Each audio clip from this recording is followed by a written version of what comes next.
తిరువనంతపురంలో ఒక మతానికి చెందిన ఐఏఎస్ అధికారులతో వాట్సాప్ ఒక మతానికి ధైర్యం ఉంది హిందూ మతానికి సంబంధించినటువంటి ఐఏఎస్ అధికారులతో వాట్సాప్ గ్రూప్ ఏర్పాటు కావడం చర్చనీయాంశంగా మారింది.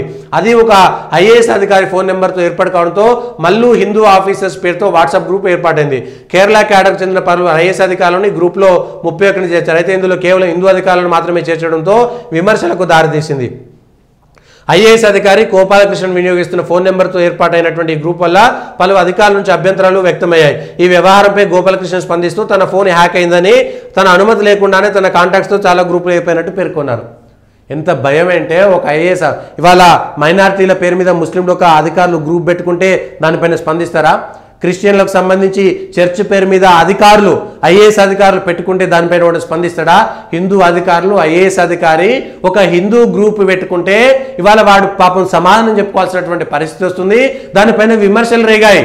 ఇవాళ కేరళలో హిందూ అధికారులు పని చేయాలంటే భయపడుతున్నటువంటి పరిస్థితి కనబడుతుంది. ఒక 4-5 జిల్లాలలో కలెక్టర్లు మాకు హిందువులు రావద్దని అక్కడ ఉన్నటువంటి ముస్లింలు ర్యాలీలు చేస్తున్నటువంటి పరిస్థితి ఏర్పడింది. ఇవాళ దేశం ఎటువైపు వెళ్తుందో ఆలోచన చేసుకోండి.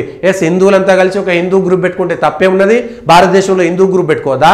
మదర్సా గ్రూప్ పెట్టుకోవచ్చు, ముస్లిం గ్రూప్ పెట్టుకోవచ్చు, క్రిస్టియన్ల గ్రూప్ అని పెట్టుకోవచ్చు. దానికి ఏదైనా పెట్టుకుంటారు. హిందువులంతా కలిసి ఒక హిందూ గ్రూప్గా పెట్టుకుంటే ఇవాళ జరిగినటువంటి రాద్ధాంతం మనం చూస్తున్నాం. 3 ఉదాహరణలు ఇవాళ దేశంలో జరుగుతున్నటువంటి సమకాలీన రాజకీయ అంశాలపైన అవగాహన లేకపోతే ఏం జరుగుతుందనేటువంటి విషయాన్ని మనం ఒకసారి అర్థం చేసుకోవాలి. హిందువులంతా కలిసి హిందూ అధికారుల గ్రూప్ పెట్టుకుంటే తప్పేంటి? తప్పేమున్నది అందులో? ఇవాళ క్రిస్టియన్లంతా ఒక క్రిస్టియన్ అధికారుల గ్రూపో లేకపోతే ముస్లిం ఇవాళ కులాల పేరు మీద అనేక ఉన్నాయి. బీసీ సంఘాలు, బీసీ అధికారుల సంఘం, ఎస్సీ అధికారుల సంఘం, ఎస్టీ అధికారుల సంఘం అని పెట్టుకున్నారు. తప్పే ఉన్నది? వాటికి పెట్టుకుంటే తప్పు లేనటువంటిది. ఇవాళ హిందువులంతా హిందూ అధికారుల గ్రూప్ అని ఒకటి పెట్టుకుంటేనే అమ్మో హిందువులంతా సంఘటితమవుతారు అనేటువంటిది. ఇవాళ దాన్ని రెచ్చగొట్టి ఎవరు పెడతారు? మళ్ళా ముస్లింల పేరు మీద, క్రిస్టియన్ల పేరు మీద గ్రూపులు పెట్టేటువంటి వాళ్ళు దీన్ని మాత్రం వ్యతిరేకిస్తారు, దాన్ని సమర్థిస్తారు.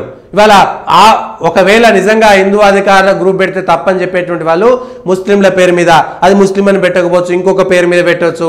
అందులో మొత్తం ముస్లింలే ఉంటారు. క్రిస్టియన్ల పేరు మీద ఇంకొక పేరు మీద పెట్టుకోవచ్చు. క్రిస్టియన్ అని సపరేట్గా రాకపోకుండా ఏదైనా చర్చ్ పేరు మీద ఇంకొక పేరు మీద పెట్టుకుంటుండొచ్చు. దానిపైన వాళ్ళ అభ్యంతరాలు వ్యక్తం చేస్తారా? చెక్ చేయండి అధికారులకు సంబంధించి.